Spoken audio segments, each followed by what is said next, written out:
तो इस साल बहुत कुछ हुआ है। हमारा कॉलिन बड़े लंबे सफ़र के बाद मेफेयर वापस आ चुका है। केट और एंथनी अब साथ में खुश हैं। लेडी डैनी पहले जैसी थी आज बिल्कुल वैसी ही है और हमारी क्वीन तो अभी भी विशलटॉन के पीछे पड़ी हुई हैं। और अगर इस सीरीज़ में कुछ खास है देखने लायक है तो वह पेनेलोपी, मतलब लिटरली, मतलब इस बार इस सीरीज़ में अगर कुछ देखने लायक है तो वह पेनेलोपी। इस बार पेनेलोपी अपने ऊपर से आपकी नज़र हटने ही नहीं देगी।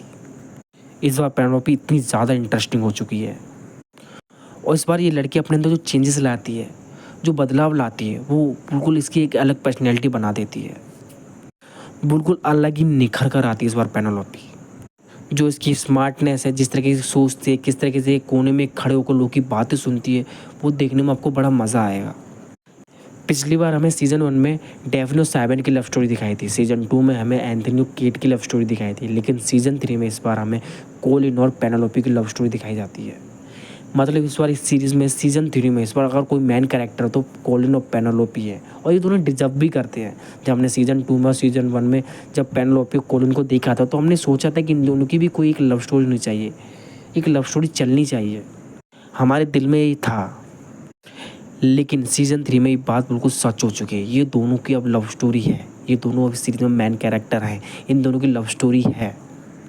और अगर सच बताऊँ ना तो बाकी में ये दोनों बहुत ज़्यादा क्यूट लग रहे हैं। इन दोनों के एक दूसरे पर गुस्सा निकालना, एक दूसरे के फीलिंग्स एक्सप्रेस करना, एक दूसरे की तरफ देखना, डांस करना, लिटरली में आपको देखने में मजबूर कर देगा। ये दोनों इस बार अपने ऊपर से आपकी नज़र ही नहीं हटने देंगे।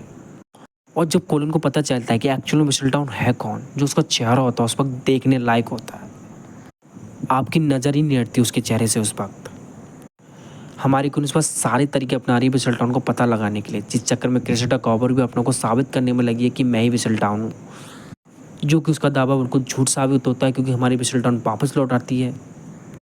लेकिन इस सीरीज़ देखते देखते आपको एक चीज़ समझ आती है कि एक्चुअली में विशलटॉन है क्या, विशलटॉन होने का मतलब ही क्या है, जो कि हमें बताता है कि विशलटॉन वो है जिसके ऊपर कोई ध्यान नहीं देता, जिसे सब बस्तुर समझते हैं, कोई इंटरेस्ट ही नहीं समझता, जिसका होने का कोई मतलब ही नहीं इस दुनिया में।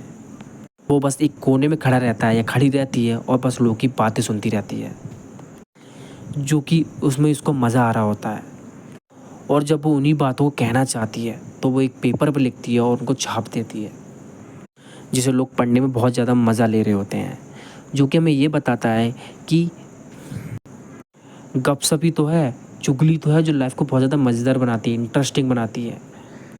जब आप लोगों से खुलकर बात कर रहे होते हैं, हंस रहे होते हो, खुलकर किसी बात का मज़ा ले रहे होते हैं, वही तो लाइफ है जो हम लोग को एक दूसरे से जोड़ रखी होती है। और विशलटॉन यही तो काम कर रही है, आप लोग एक दूसरे से जोड़ के रखी हुई है। हाँ, मानता हूँ कि विशलटॉन बीच में भटक गई थी, वो अपनी पावर का गलत यूज़ करने लगी, जिससे लोग को बहुत ज़्यादा ठेस पहुँचा, लोगों को बहुत ज़्यादा बुरा लगा। बहुत से लोगों ने शहर छोड़ दिया और काफ़ी लोगों की ज़िंदगी बदल गई, क्योंकि विशलटॉन को अपनी पावर का नशा हो चुका होता है। लेकिन देर आए दुरुस्त आए, विशलटॉन को अपनी गलती का एहसास होता है और वो अपने आप को बदलने की कोशिश करती है। और जब हमारी क्वीन को पता चलता है कि एक्चुअल में विशलटॉन है कौन, तो वो भी एंड में आती यही कहती हैं कि वो ज़िंदगी क्या जिसमें थोड़ी गपशप ना हो, हम तुम पर नज़र रखेंगे और जब अगर तुमने कुछ गलत करने की कोशिश की तो इस बार छोड़ेंगे भी नहीं। इसके बाद हमारी विशलटॉन बिल्कुल बदल चुकी होती है, वो अपनी पावर का सही यूज़ करती है। और एक राइटर की यही तो पहचान है, उसके शब्द बहुत ज़्यादा मायने रखते हैं। उसके जो भी लिख रही होती है, लिख रहा होता है, उस पर लोग आँख बंद करके भरोसा करते हैं। वो एक पल भर में जो भी लिखेंगे उससे किसी की ज़िंदगी बदल भी सकती है और बर्बाद भी हो सकती है। इस सीरीज़ की पता है सबसे बड़ी खूबसूरती क्या है? ये हमें बताती है कि ऐसे इंसान के बारे में जो आपने दिमाग में सोच रखा है, एक ऐसा इंसान जो आपकी सचमुच केयर करता हो, जिससे आप सचमुच प्यार कर सको, जो आपकी सचमुच फिक्र करती हो। जब आप मुसीबत में हो तो आपको वो आपको एक मेंटली सपोर्ट कर सके, आपको हिम्मत दे सके, आपको कह सके कि मैं आपके साथ हूँ। एक ऐसा इंसान जिसके साथ आप शादी कर सको, आप उसके साथ एक फैमिली बना सको। जब आप मुसीबत में हो, जब आपकी फैमिली मुसीबत में हो तो आपकी फैमिली का ध्यान रख सके, आपका ध्यान रख सके, जिसके साथ आप बच्चे करना चाहते हो।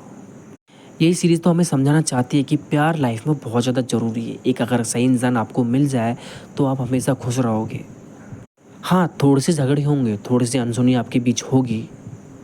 एक वक्त ऐसा भी है जब आप एक दूसरे से बात नहीं करोगे, लेकिन ऐसा नहीं कि आपको बात करने का मन नहीं कर रहा होगा। एक ऐसा वक्त भी आएगा जब आप एक दूसरे से बहुत ज़्यादा शिकायतें करोगे, एक दूसरे पे शक भी करोगे, लेकिन यही तो इम्पोर्टेंट है।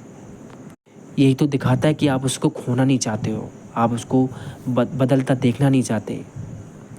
जिससे आपने प्यार किया है वो आपके साथ हमेशा आपके साथ रहे, वैसा ही आपके साथ रहे जिसके साथ आपने शादी की थी। और हमारी कॉलिन के लिए पेनेलोपी बिल्कुल परफेक्ट बैठती है, क्योंकि वो उसकी फ़िक्र करती है, उसका ध्यान रखती है। हमारी डैफ्नी साइमन का रखती है और हमारी केट एंथनी का रखती है। और एक सही इंसान का होना बहुत ज़रूरी है अपनी लाइफ में। सही इंसान चुनो, सही दोस्त बनाओ, सही इंसान से प्यार करो और सही लोगों को चुनो। लाइफ में खुश रहना ज़रूरी है, क्योंकि वही आपको खुश रखेंगे लाइफ में। तो ये हमारी ब्रिजेट डॉन की खूबसूरती। खैर ये वीडियो बहुत ज़्यादा छोटी थी, लेकिन जो भी थी दिल से बनाई थी। खैर मैं मिलता हूँ आपको अगली वीडियो में, तब तक के लिए बाय।